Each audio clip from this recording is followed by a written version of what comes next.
Good afternoon, butterflies. It's Awakened Butterfly. Welcome and welcome back to the channel.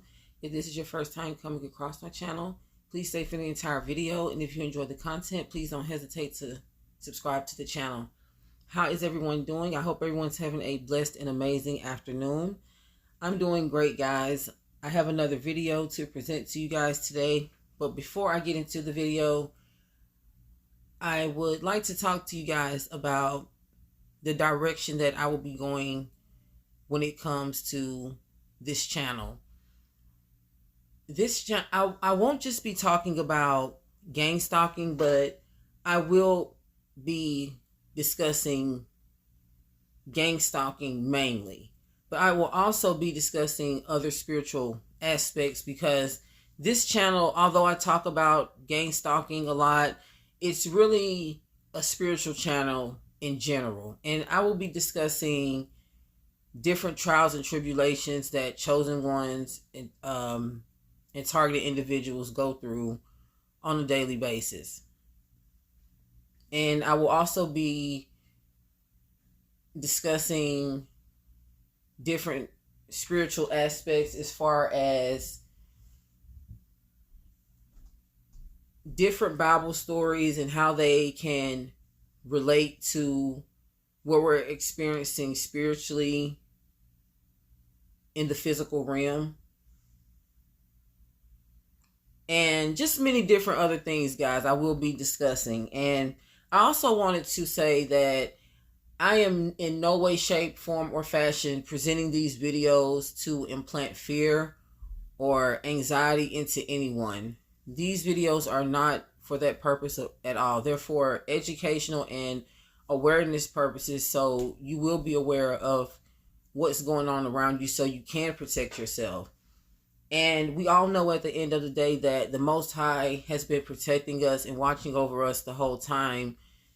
Had not, we wouldn't be here today. So I just want you all to know that this channel is to uplift you spiritually and to keep you tuned up for the work that you put in being a spiritual warrior for the Most High.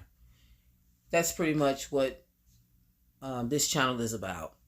Now, I do have future plans for another channel and some things I will be discussing on that channel. So I will keep you guys updated when those changes start to take place. All right, without further ado, guys, we're going to get into this video. As you can tell by the title, we will be talking about neighborhood watch programs and how they could possibly be used to stalk and harass targeted individuals. Now, quick disclaimer, I am not bashing neighborhood watches. I really feel that if they are used effectively, they really can lower the crime rate in their community. I also feel that since there's a lot of underhanded things that go on in law enforcement, and the neighborhood watch being sponsored by the law enforcement, that it is very possible for this system to be used to stalk and harass certain targets for whatever the reason may be. And I'm going to discuss some receipts as to why I feel that way. Let's first talk about what a neighborhood watch is in general. It is a program that brings members of a community together in order to be educated on how to prevent crime in their area. This program originated in New York. I'm sorry, guys, not New York, New South Wales in 1984. So this program has been around for a while. The United States adopted the system in the 1960s. And the reason for doing so was as a result of the assault and demise of Kitty Genovis in Queens, New York. Members of her community were furious after 12 witnesses did not help Miss Genovis during the incident that was taking place or cooperate with law enforcement by providing information. And the information from what they witnessed was reported that it could have possibly led to an arrest of her attacker. And it was also said that the witnesses were also said to have given false reports during the time law enforcement arrived on the scene. When this incident happened, it prompted U.S. law enforcement to urge community members to report crimes in their local area. So, as you can see, the intentions were not bad. You know, they had a great reason for creating this program. Someone was assaulted and brought to their demise, and no one gave information on what could have possibly happened to her. And instead of them just declining to give any information, they gave false information. And, you know, I understand a lot of people want to protect themselves because they feel that if these people are dangerous enough to commit these crimes in public, they're dangerous enough to come after their witness. And this is very much true. So with that in mind, and, you know, I wouldn't just give a false report. I would just not give a report at all if it were me. And I'm pretty sure that you guys feel the same way. Guys, since the early 2000s, the Fourth Amendment and the Sixth Amendment has been severely altered. And I don't mean legally in paperwork. I mean due to advanced technology such as cell phones and internet usage. And as we all know, there's high levels of that everywhere. I feel like it has opened the door for individuals to keep tabs and reports on others, as well as falsely accuse them publicly or secretly, meaning accusing them right in front of law enforcement or going behind their back, filing false reports or taking out a warrant for their arrest for something that they have no knowledge of. And there are several neighborhood watch members that think it is permissible for them to track and monitor their neighbors when they feel criminal activities are taking place. And I'm not saying that there's anything wrong with that. But when you do these things, you have to have a real probable cause, because there's no legal statutes permitting gang stalking, because that's pretty much what it is. Because at the end of the day, I do feel that if neighborhood watch programs are used effectively, they could really help with capturing dangerous people and taking them off the street, or it could really help save someone's lives. But, well, let me not say but, let me say however, these programs are not just being used for that matter. So that's the point I'm stressing today. And the fact that there are no legal statutes permitting gang stalking, it is illegal, making it a crime. And many, you know, people who abuse this type of authority, they're not aware that they're actually committing a crime because they have actually been given permission to do such by law enforcement. And breaking the Fourth Amendment is also something that takes place when the privacy of someone is invaded by someone who feels that it's okay to stalk and bully someone because they're a part of a program where a higher authority is permitting them to do so. Breaking the Fourth Amendment, guys, is something that I feel is the main motive of a gang stalker. Is to pry in to a person's, private life, and then they take it from there. However, since many officers and other members of law enforcement has highly encouraged the modern day rule, if you see anything, report it, community members with permission from law enforcement to monitor and harass anybody they want has resulted in many tragedies. So although this neighborhood watch program is set out to educate and train community members on how to report any suspicions in their neighborhood in order to prevent crime, it has in some ways taken a left. And that brings me to the tragic demise of Trayvon Martin, a teenager who was fatally harmed by neighborhood watch leader George Zimmerman. And Zimmerman's status in his watch group made him feel that it was okay for him to follow, harass, and brutally assault 17-year-old Trayvon, which he reportedly wasn't carrying any weapons, only the items that he purchased from a convenience store. And I'm referring to Trayvon Martin.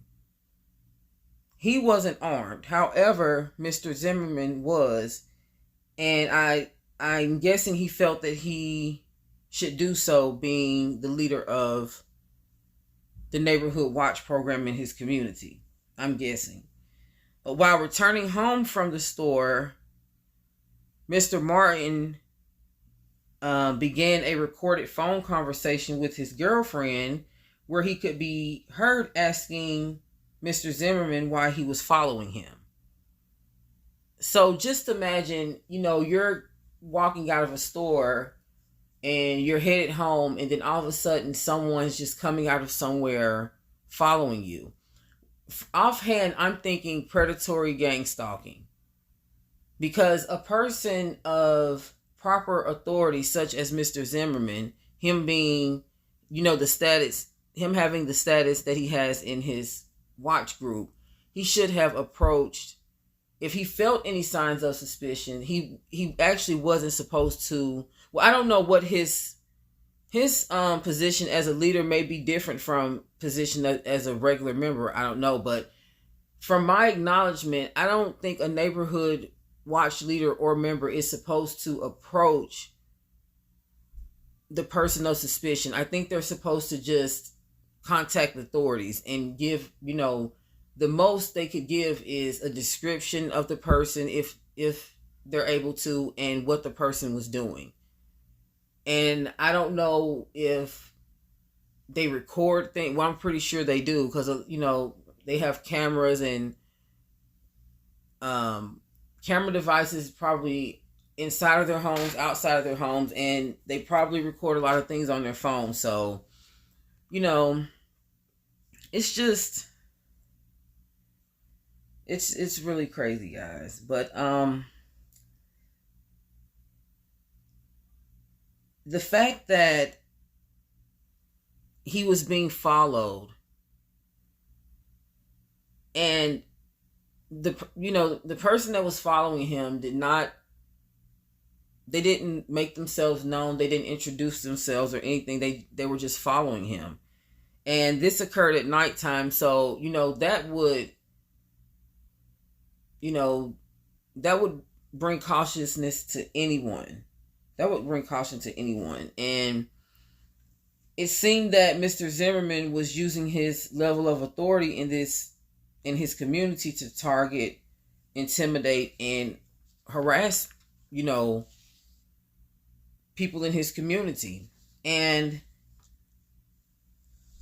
guys, a lot of tracking and monitoring bullies, they hold a sense of self-righteousness and entitlement that everyone in today's society carrying firearms, they're highly paranoid, and many are feeling like they can act as law enforcement.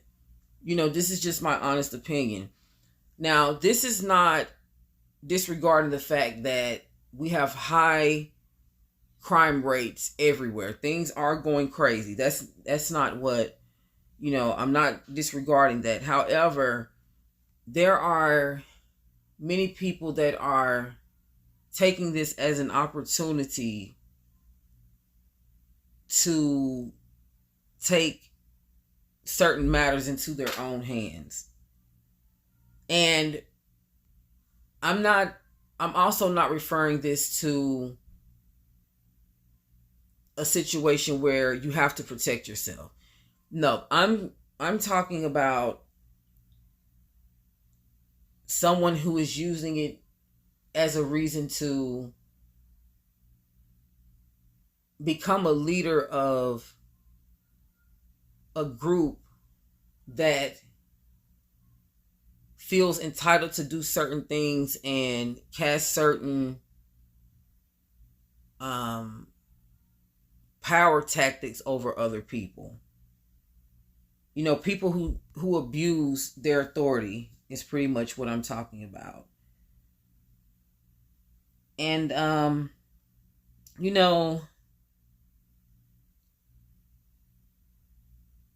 it makes you wonder if they're supposed to just be a neighborhood watch program, and I mean just to watch and report any suspicious activity, why are they gang stalking and even harming people? Because, people have been brought to their demise because of neighborhood watch programs when they weren't even actually committing a crime. What kind of training are they undergoing through law enforcement? Because from my understanding of research, they undergo some type of training through law enforcement. So, especially when a member becomes a chief member, I think they also undergo some type of special training from law enforcement as well.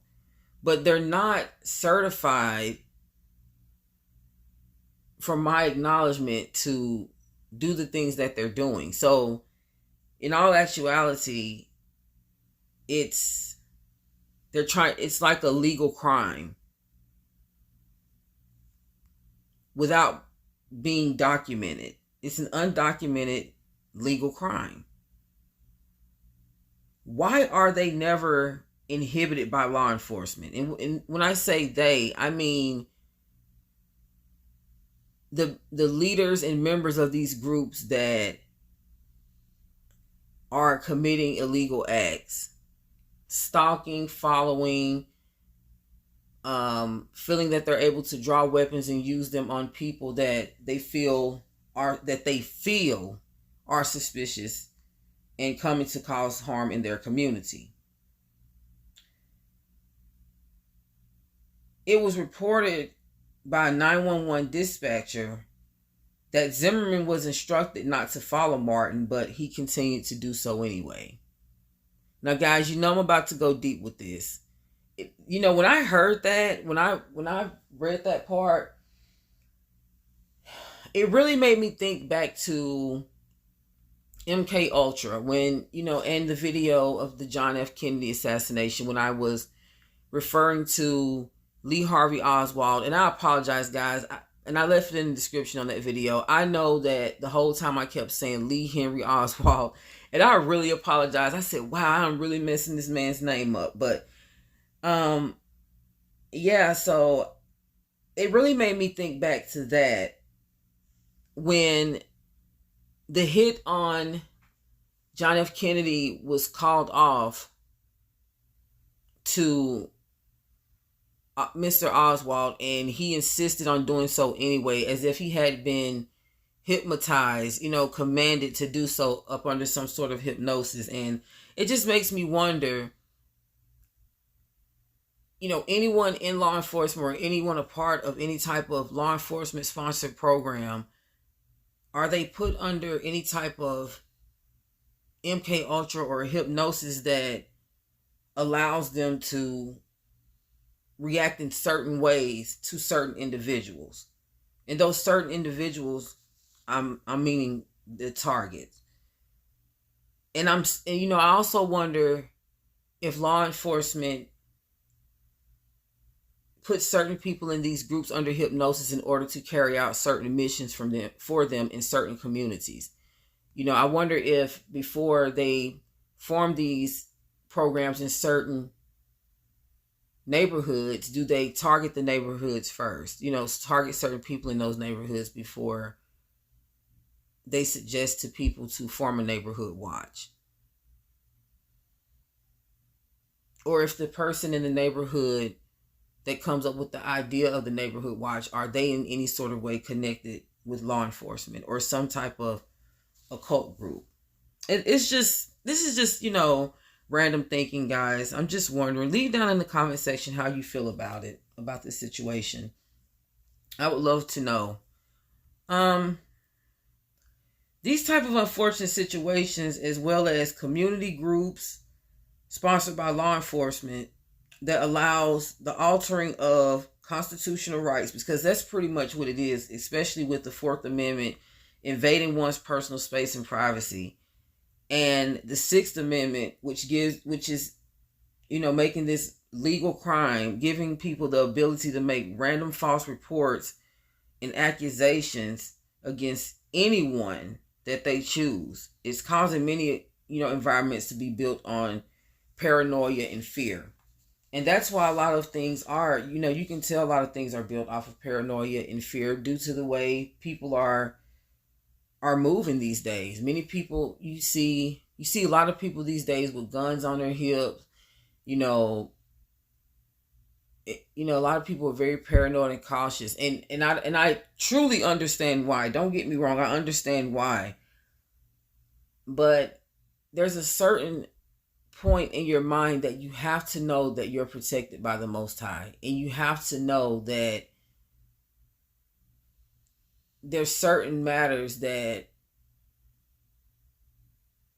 when it comes to certain broad matters, and when I say that, I mean matters that are bigger than you and your control, things that are taking place outside of your household.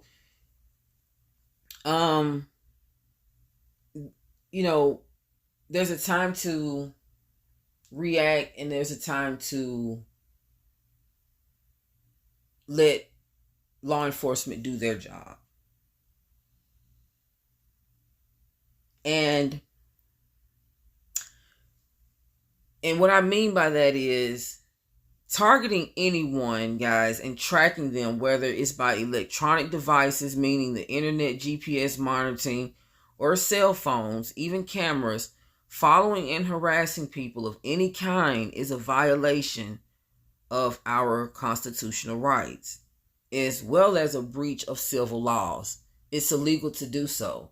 Now, if you see someone, being harmed, there's nothing wrong with contacting the police, and reporting that. If you feel that you can help someone, there's nothing in any kind of way, there's nothing wrong with that. But there also comes a point to where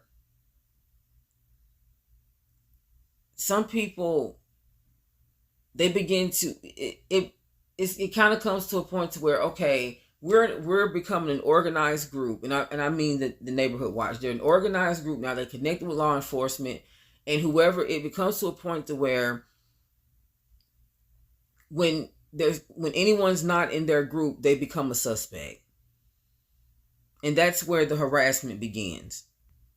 And that's when the people that are being harassed start to, they start to feel the wrath of gangstalking. And the fact that it is impossible to prosecute a chief of a neighborhood watch, explains why Mr. Zimmerman wasn't arrested and charged for the gangstalking and fatal demise of Trayvon Martin the same night the crime took place. He was not arrested, right offhand when the crime took place, because they're looking more at his status than more over the situation at hand. And there are also a group of gang stalkers called revenge stalkers. And these type of gang stalkers, they harass and monitor and stalk people without a particular cause. But it comes from holding a strong grudge against someone. And what I'm referring to is in 2006, Kiro Channel 7 News reported a story of a revenge stalker by the name of Christina Orozco. I hope I didn't say her name wrong. I'm going to say Orozco, who was sentenced for gangstalking harassment. Yes, she was actually charged for gangstalking. She was charged with stalking and harassment, as well as sending false offender notices. I'm not going to say I'm going to keep it YouTube friendly, but offender, you guys know what that means. Notices to her target's family and friends,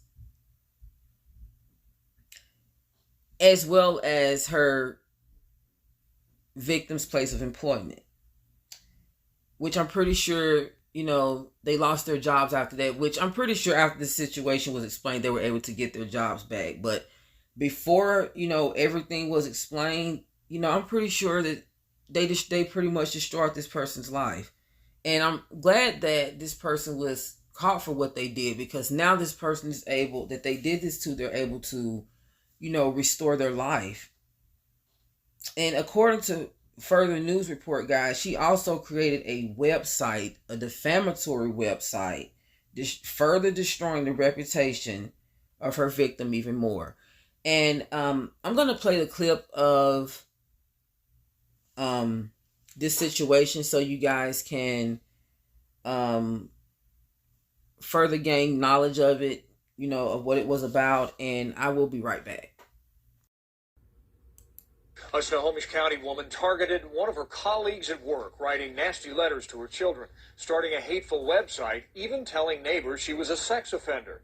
Well, none of it was true, but the woman's reputation was ruined, and today the woman who did it all learned the price she'll pay in an Everett courtroom. Our North Sound Bureau Chief Ana Velasquez was at the hearing and joins us live now at the courthouse with details. Ana?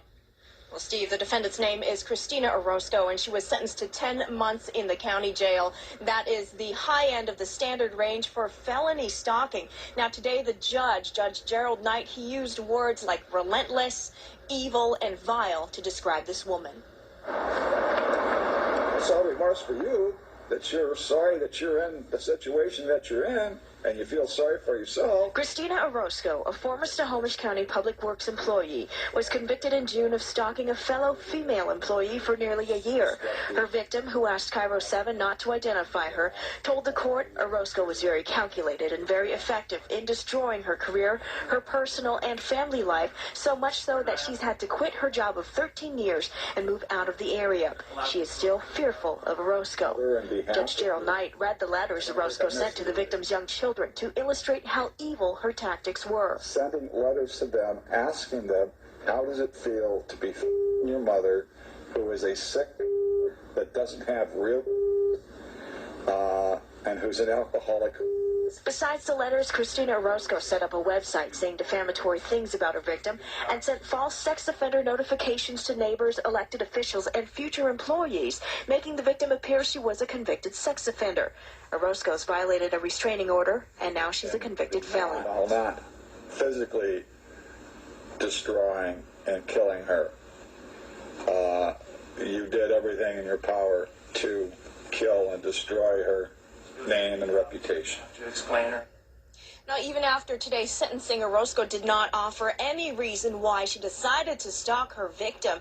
But the victim, she did hire a private investigator to bring this case to police's attention. You'll hear from that investigator coming up tonight at 6. For now, reporting live outside the Everett Courthouse, I'm North Sound Bureau Chief Ana Velasquez, Cairo 7 Eyewitness News.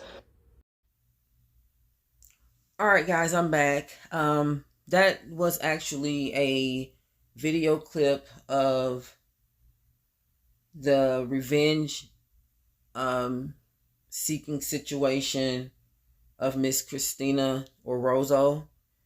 The report never actually mentioned the motive behind her actions, but it makes you wonder, why would someone go through such lengths to literally try and destroy another person's life? It really makes you wonder, especially when it never really comes to surface as to why they were doing so. So due to the capacity and nature of gang stalking crimes that took place, you can tell she had help in her actions, because there were many situations where she couldn't have been at more than, she couldn't have been in more than one place at one time, due to the nature of some of the things that were taking place. So you can tell that it was a group effort, and that's what gang stalking is. It's usually a single motive with a group effort to try and destroy someone. And many neighborhood watch programs, guys, are being ran by, I'm just going to go ahead and say it, crooked law enforcement groups who find weird, vengeful, manipulating, and controlling people to monitor, stalk, and harass target individuals in their area. Now, I'm not talking about all neighborhood watch programs or all neighborhood watch members and leaders, just the ones who are actually using the program as a cover-up to actually, harass people. It is another system, I feel, created by undercover handlers, agents, and gang stalkers as a way to further desensitize legal harassment. This is my opinion, guys. This is just what I feel, because you have something here that you have two constitutional laws, constitutional rights that are being broken by the people who actually stand behind the people who enforce these rights. And they're giving citizens the ability to participate in harassment.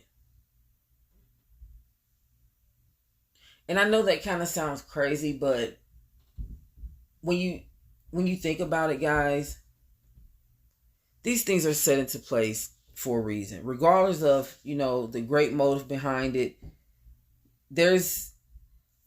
some things are set up just to cover up something else.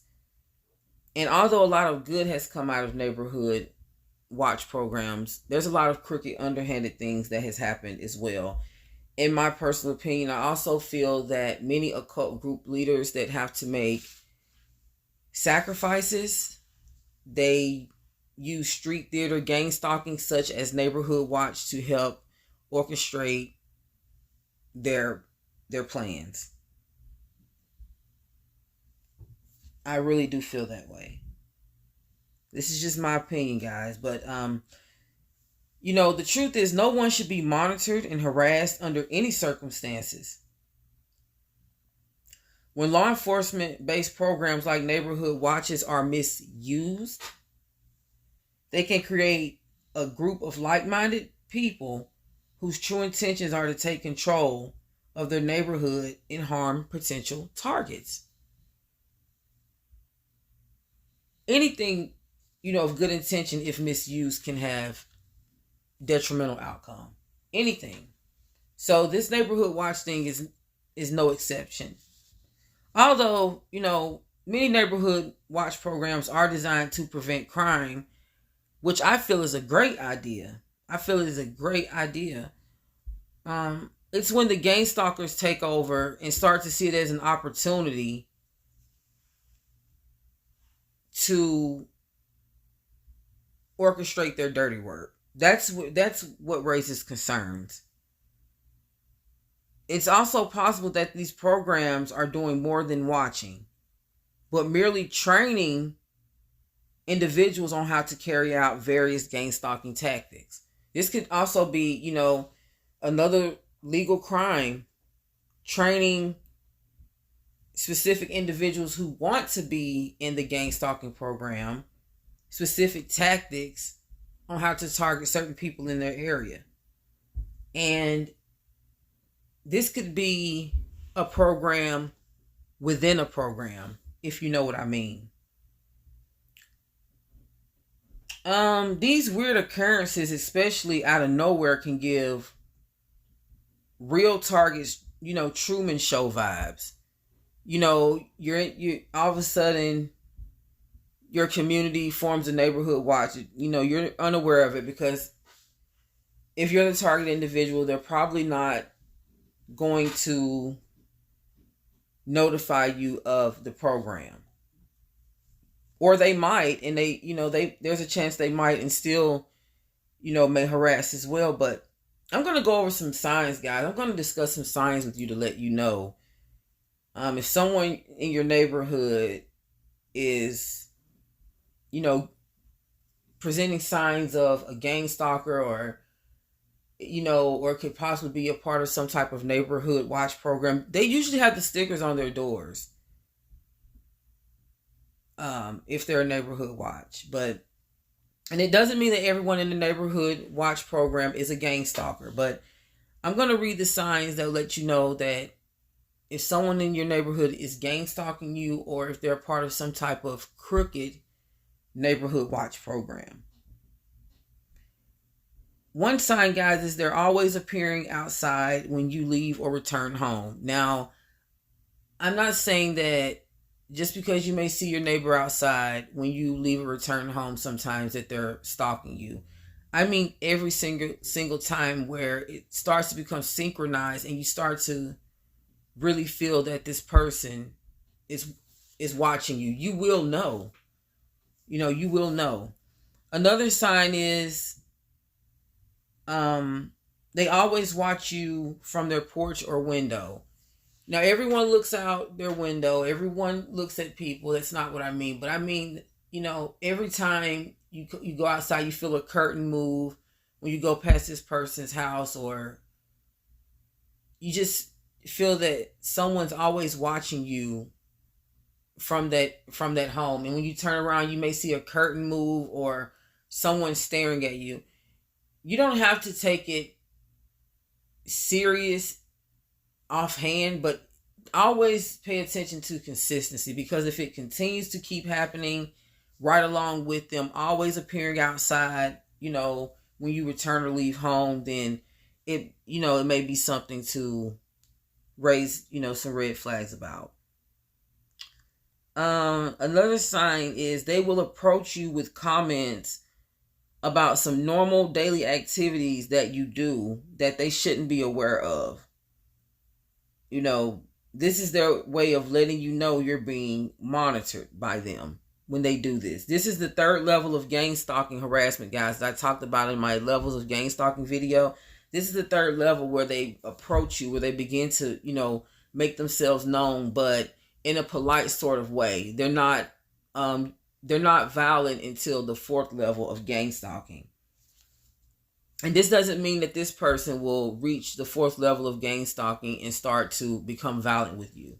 Because even though there's different levels, every gang stalker doesn't relate to every single level, It just depends on what the situation is and what type of personality that person holds.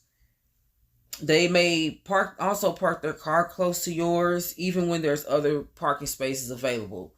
And that's the only time that should raise any suspicions with you, where if they live across the street, or, even if they live next door and there's an available parking space, but they keep parking right next to you, this means that they're trying to keep tabs on you in some sort of way. And there's nothing wrong with asking them why they're always parking their car next to yours and they have other parking spaces. There's nothing wrong with that, especially if it happens over a long period of time. But if you don't want to approach them, if you don't want to approach them, then you can record it and just it's just keep tabs on it, and just keep tabs on that person's behavior, and look for other signs of how they may react. You don't have to look for signs, but when they present themselves to you, then just pay attention to their behavior. Because I'm not trying to have anyone walking around in fear or feeling paranoid. This is just for awareness and educational purposes only.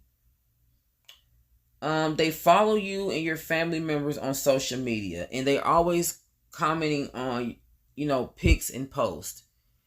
And I know you may say, what's the big deal in that? Well, these people don't really know you, even though they're in your neighborhood. They don't really speak to you. They don't really, say anything to you much, but they're always following some sort of social media from you or your family, and they're always commenting on the pictures or posts. This means this person is always watching for whatever the reason may be. You may also keep bumping into them in random places a lot when you go somewhere. And a lot of times people may say, wow, we're always bumping into each other, not knowing that their gang stalker is following them.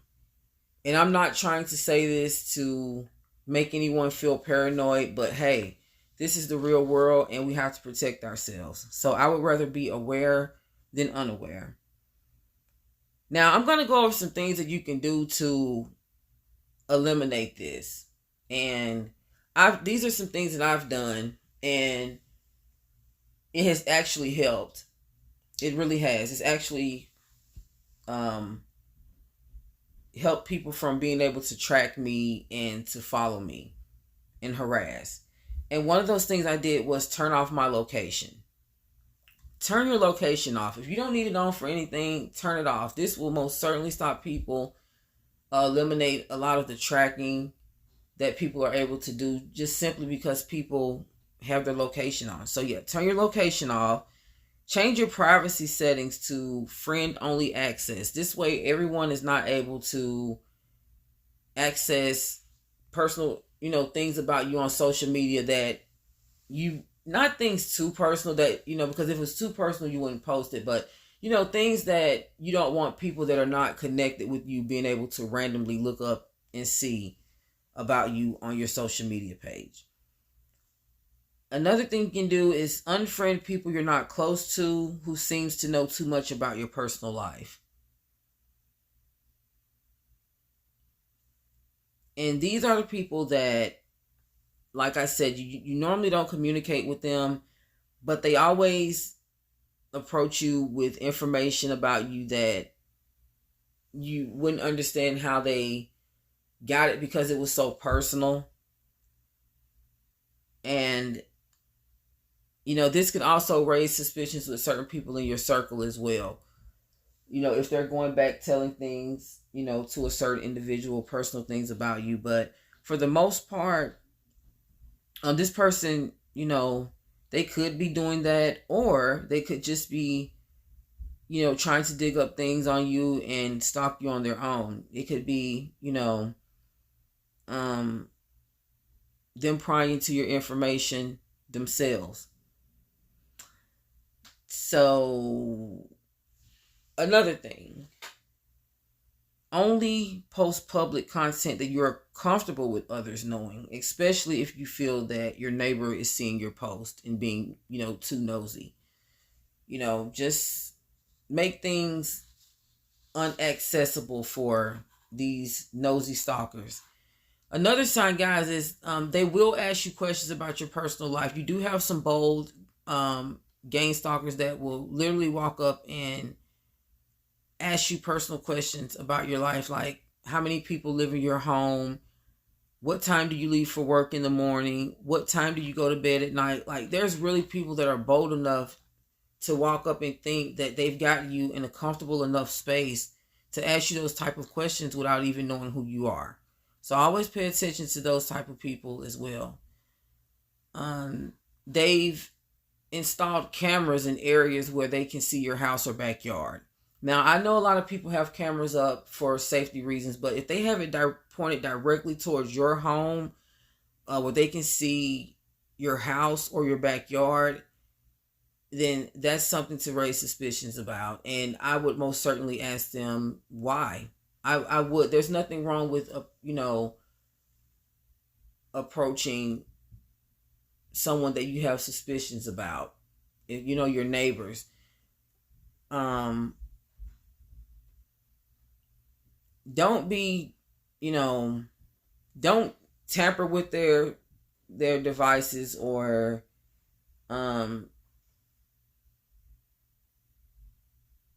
but look for another sign, when with the camera thing, because at the end of the day, they're watching you, but you're not doing anything for them to report. They're just being nosy. So,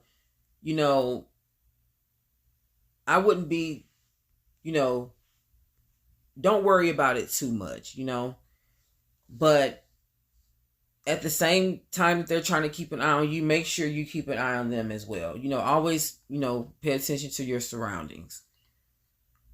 Another sign, and this is the number one red flag, is you found hidden cameras or listening devices installed on your property.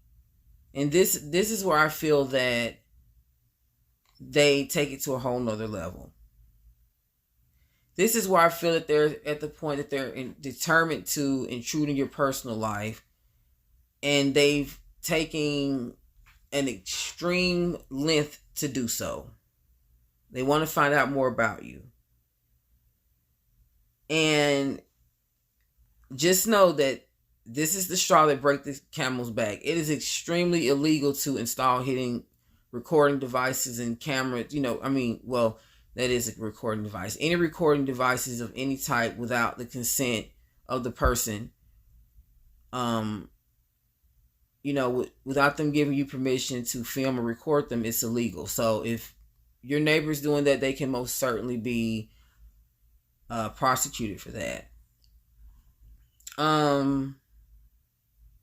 Also, if your house is, at nighttime, maybe when you dim your lights or anything, if you feel that someone's watching because they've approached you and presented some information to you that you feel only they would know if they were in your home, look for any blinking lights of any sort or anything like that. And that will also let you know if anything's located in your home. Or also, there's a device on Amazon that I left a link in the description of one of my videos where I talked about V2K devices. It was one of my most recent videos, guys. I forgot the name of that video. Let me see if I can find it. But it's it talks about I'm sorry guys about that. It talks about the V2K Gangstalking and electronic harassment video.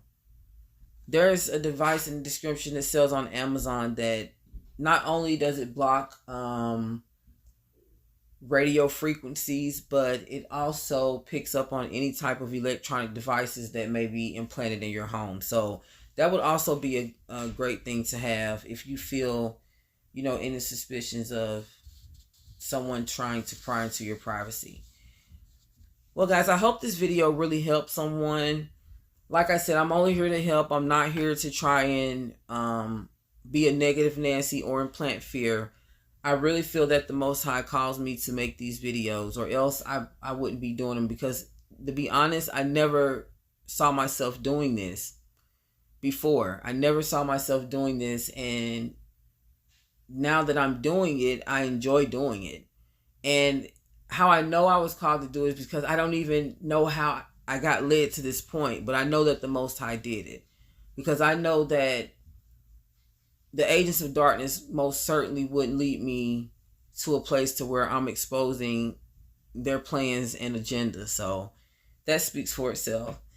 I hope this video really helped someone. Guys, continue to take care of yourselves mentally, physically, and spiritually. Please like this video, give it a thumbs up, share if you don't care. Let me know how you feel about the content that was just discussed down in the comment section. I love you guys very much. You really mean a lot to me. And like I said before, very inspiring. Until the next video, peace and blessings, loves.